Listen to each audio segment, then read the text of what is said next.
Ladies and gentlemen, children of the interwebs out there, Sebastian Envy, Strong Style Cinephile, and Batwoman. See,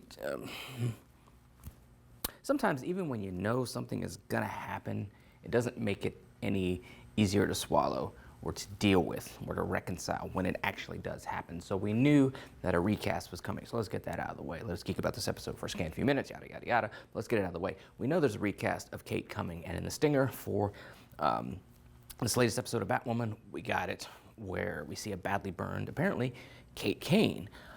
She's being played by a actress from Krypton who's sliding into the role. Kate's burned, gonna have reconstructive surgery. New face. So we knew this was a potential possibility for how this was going to shake out because Ruby Rose said deuces and she was out, and we've had this whole what happened to Kate Kane storyline, which we knew was going to be something for the second season, and we knew there had to be, if Javicia Leslie's going to go forth as Batwoman, there had to be a passing of the torch, but you needed a Kate to pass the torch, so you had to recast a Kate to pass the torch. But if you were going to recast Kate, would you bring in Ryan Wilder? Because you had all this Kate, Alice, Jacob Kane, Crow's personal relationship, Sophie, built up into the first season that you're just throwing away because you don't have a Kate Kane in season 2.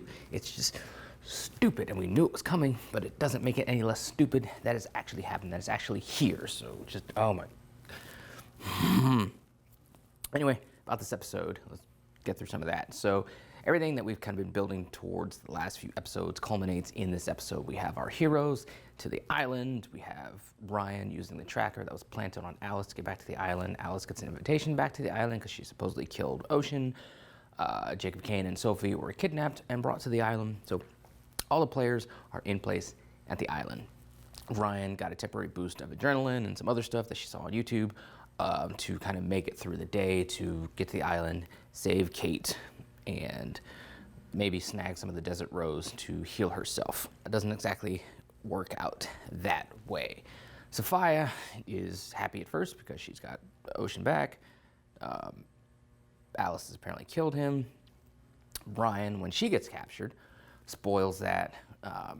Sophia ends up pulling the face off and is mad that she was deceived by Alice. Has Alice they actually snag the actual Ocean. They snag him, pull him back to the island, and Alice actually uses a blade to, in fact, kill him. And then she's locked up with Ryan. Ryan actually, it dawns on her that Alice doesn't exactly want to kill Kate anymore. She just wants Kate back, which is why she's doing everything that she's doing. Alice gets out and finds out that, surprise, surprise, Sophia does not have Kate. Sophia never had Kate, which I suspected either Sophia never had Kate or Kate was going to get suddenly whisked away right before all the heroes got to the island. So it's kind of partially right in what I expected. Alice is, mad, and then Sophia wants Alice taken off the island to just, I guess, live with the fact that she killed the dude that she loved, but she didn't know that she loved, but apparently she did. And the fact Kate is out there somewhere, maybe Kate's dead, so Alice will never get her back, that sort of thing. She's being taken off. She ends up killing the guys that are the guards that are escorting her off, and ends up setting fire to the field of Desert Roses. So Sophia's whole reason for being has thus been destroyed. So I guess you don't mess with Alice. Although Ocean is not really dead. He was stabbed with a blade that was kind of dipped in Desert Rose stuff. So Desert Rose science allows him to come back, and Sophia emphasizes, hey, basically you're alive because of me. So to pull him back in the fold, to realign his loyalty to her, because she did all this because she felt betrayed by Alice, and who she was in love with, and by Ocean, who she considered to be a brother. Turns out this whole thing was set in motion by Tatiana, who was also in love with Sophia and just wanted to get Alice out of the way. So she was the one that did something to Kate's plane, who framed Sophia to set Alice on a collision course for her, hoping that Sophia would, wipe out Alice. And then maybe eventually she could have Sophia for herself. Didn't exactly work out that way. She gets stabbed with the knife and just left there, and Sophia wants the knife to stay in, because if Sophia the knife is pulled out, she's apparently going to come back to life. As long as the knife stays in, then she's just dead. So she says to leave her there until I decide to forgive her. So Who knows if that'll be a thing, or if Sophia is just a season 2 thing, or if we're totally done with Sophia going forth because of the events of this episode. Meanwhile, back in Gotham, yeah, Mary and Luke are worried about Ryan and kind of in the dark about what's going on the island. One of the assassins gets sent for her. Julia shows up like a Deus Ex Julia, dispels the assassin, and drops the news that there's some body parts and some DNA, stuff going on that says Kate is actually dead. So we're going to go through this again, where everybody thinks that Kate is actually dead, but she's holed up in somewhere, with a burned face. So that's going to be a thing. So many things about this episode. There's probably a lot to get to with this episode, but my prevailing irritation with this episode is the fact that this thing, Kate is such an albatross. The sword of Damocles over this season. Cut off Ryan at the knees. Cut off Javicia Leslie's potential at the knees because we have this Kate. Where is Kate? Is Kate coming back? And even like Mary and Ryan have the conversation earlier in the episode. So when they find Kate, she comes back. What happens to Ryan as Batwoman? What happens to Batwoman in general? Of course, we all know whenever they do, it's just going to be a passing of the torch moment. Kate's going to be like, nah, I'm done with this thing. I'm out.